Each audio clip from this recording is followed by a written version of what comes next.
పవన్ కళ్యాణ్, చంద్రబాబు. ఇప్పుడు వీరిద్దరు జోడిని చూస్తే వైసీపీలో వెన్నులో వణుకు పుడతా ఉంది. ఎస్, వైసీపీ వెన్నులో నిజంగా వణుకు పుడతా ఉంది. వీళ్ళు ఏ స్థానంలో పోటీ చేస్తున్నారు అండ్ పొత్తులో భాగంగా ముందుకు వెళ్తున్నారా లేదా ఇంకా పర్ఫెక్ట్గా 100% క్లారిటీ అయితే రాలి. బట్ అన్అఫీషియల్ కావచ్చు, ఇండైరెక్ట్ కావచ్చు, క్లారిటీ అయితే వచ్చింది. ప్రభుత్వ వ్యతిరేక ఓటు చేయాల్సినవని చెప్పేసి పవన్ కళ్యాణ్ చెప్పడం పదే పదే. అండ్ చంద్రబాబు నాయుడు గారు అయితే గత కొన్ని సందర్భాలలో ఎన్నికలప్పుడు పొత్తు కావచ్చు, సీట్లు పంపకాలు కావచ్చు, అప్పుడు మాట్లాడుకుందాం. ఇప్పుడైతే ప్రభుత్వం చేస్తున్నటువంటి విధానాలు ఏవైతే ఉన్నాయో, అక్రమాలు ఏవైతే ఉన్నాయో, అన్యాయాలు ఏవైతే ఉన్నాయో వాటి మీద పోరాటానికి మేము కలిసామని చెప్పేసి ఎన్నో సందర్భాలు చెప్పున్నారు. ఇక రీసెంట్గా పవన్ కళ్యాణ్ మాట్లాడినా, చంద్రబాబు మాట్లాడినా వీరి యొక్క మాటలు ఏం కనిపిస్తూ ఉంది? ఒక క్లారిటీ అనేది కనిపిస్తూ ఉంది అందరికి కూడా. ఏంటి ఆ క్లారిటీ? ఇదిగో ఈ జగన్మోహన్ రెడ్డి అధికారంలోకి ఏం చెప్పి వచ్చాడు, 4 సంవత్సరాలు అవుతోంది, ఇప్పుడు ఏం చేశాడు, ఇన్నాళ్ళు ఏం చేశాడు, ఇక ముందు ఏం చేయబోతున్నాడు, ఇక ముందు వదిలేసేయండి. ఇంకా ఈ 4 సంవత్సరాలు ఏం చేసిన మీరు ఒకసారి గమనించండి అని చెప్పేసి క్లారిటీగా పవన్ కళ్యాణ్ చెప్తున్న మాటలు కావచ్చు, చంద్రబాబు గారు చెప్తున్న మాటలు కావచ్చు, లోకేష్ యువకాలంలో చెప్తున్న మాటలు అన్నీ కూడా అన్నీ సింక్ అవుతూ ఉన్నాయి. ఇక దీంతో వీళ్ళంతా చాలా క్లారిటీతో ఉన్నారు. మనం వచ్చేసి బటన్ నొక్కి 11 రూపాయల డబ్బులు ఇస్తూ ఉన్నా ప్రజలలో మాత్రం వ్యతిరేకత వ్యక్తమవుతూ ఉంది.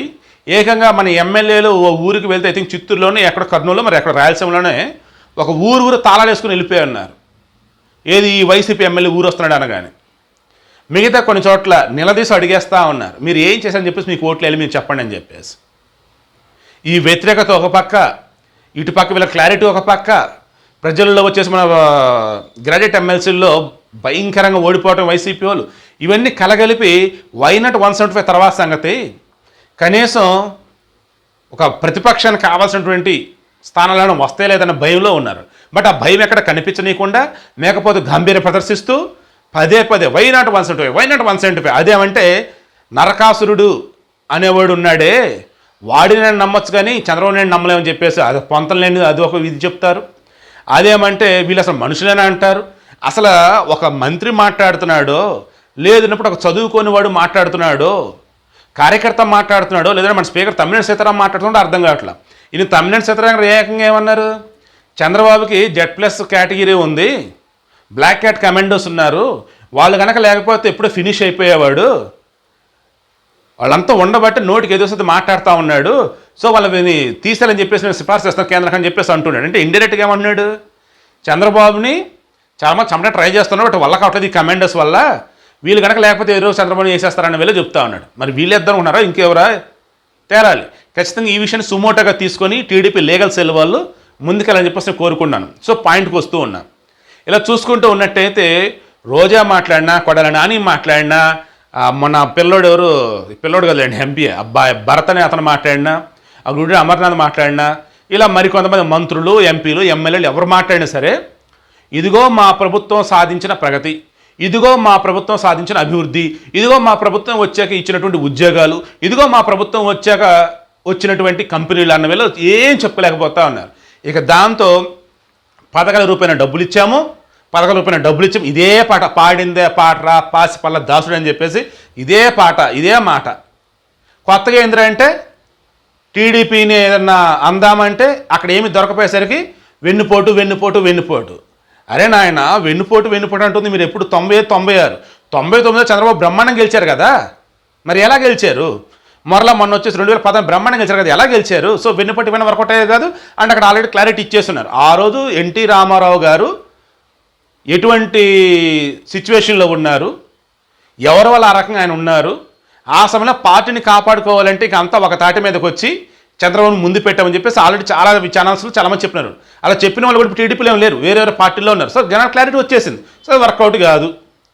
అండ్ జూనియర్ ఎన్టీఆర్ని ముందు పెట్టి హడావుడి చేద్దామని చూశారు, అది వర్కౌట్ కాల.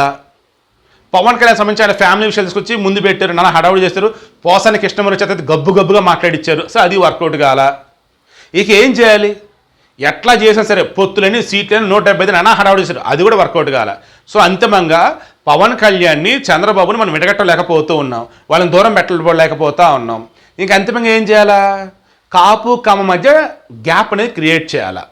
ఆల్రెడీ వైసీపీలో కాపు సామాజిక వర్గం వాళ్ళు ఉన్నా అంతా కూడా ఏం చేస్తారంటే మనం చూస్తూనే ఉన్నాం.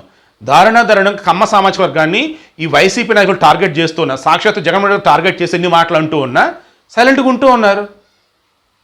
ఇక ఇటువంటి మూమెంట్లో ఇక అర్థమైంది ఏంటిది టీడీపీ వాళ్ళకి, ఏదో ఒక విధంగా కులాల మధ్య కుంపట్లు రాజేయాల. నేను మహానాడులో కూడా అన్నారు కదా చంద్రబాబు గారు, ఎవడైనా కానీ కులం పేరు ప్రాంతం మధ్య పిచ్చపచ్చేసాలు చెప్పించు కొట్టండి అన్నాడు. దట్స్ ట్రూ, కొట్టాలి. పవన్ కళ్యాణ్ సైతం అదే చెప్పున్నాడు. సో ఈ నాయకుల దగ్గర మనకు తేలట్లేదు అబ్బాయి. జనాల్లో ఆ రకమైన కుంపట్లో రాజేద్దాం అనుకున్నారు. అలా అనుకున్న ఇమీడియట్గా ఇంక ఒకటే, ఆయన కొడాలని ఉన్నాడు కదా, ఆయన ఏం మాట్లాడుతుంటే మరి ఆయనకి తెలుసు నాకు తెలియదు. అమ్మ మొగుడు అన్న దగ్గర నుంచి ఈరోజు వచ్చేసి కాపు సామాజిక వర్గం వాళ్ళని దారుణ ఒక బూతు మాట మాట్లాడుతూ, ఆయన కమ్మ సామాజిక వర్గం చెందినటువంటి వాడు.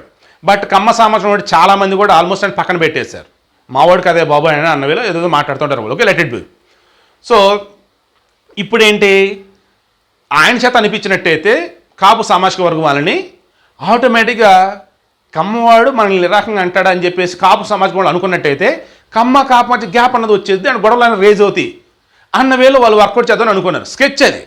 బట్ ఇమీడియట్గా జనసేన ఉన్నటువంటి కీలకమైనటువంటి నాయకులు ఏమన్నారు, ఎవరెవరో ఏదైతే మాట్లాడుతున్నారు, దయచేసి జనసేనలో ఉన్నటువంటి ఏ ఒక్కరు కూడా వాటిని పట్టించుకోవద్దు.